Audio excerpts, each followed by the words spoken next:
तो मरत नव्हता, म्हणजे त्याच्या एकेका रक्ताच्या थेंबाने एक एक राक्षस निर्माण व्हायचा. मग शेवटी देवाने सांगितलं, नारदाने सांगितलं, हा असा मारायचा नाही, तू दधीचे मुनींच्या हाडापासून जी शस्त्र बनवशील ना, त्या शस्त्राने तो मरण.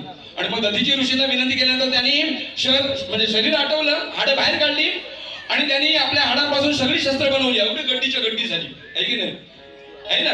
तर विषय असा आहे, त्याने वेगवेगळी शस्त्र बनवली. आगळी म्हणजे वेगळी, हा आगली बघा, ही छाटी, या छट्टीमध्ये या झाडामध्ये त्याने बनवला, हा आगली, बरोबर ना. इथे वेगळा पंडित नाही.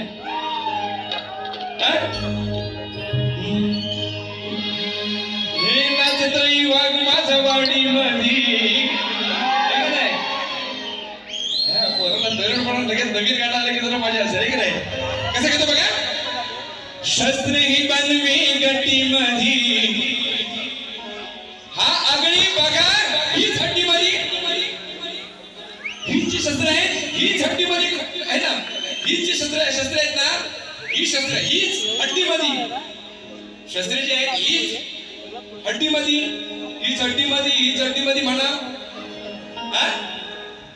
बरोबर ना, काय चुकीचं नाही ना. हा, आणि मी बोलायला घाबरत नाही, बरोबर. आपलं जर योग्य असेल तर बोलायला काय हरकत आहे. हा, हे शस्त्र ही बनवी गटी मधी, शस्त्र ही बनवी गटी मधी, आगली बघा ही चड्डी मधी, आगली बघा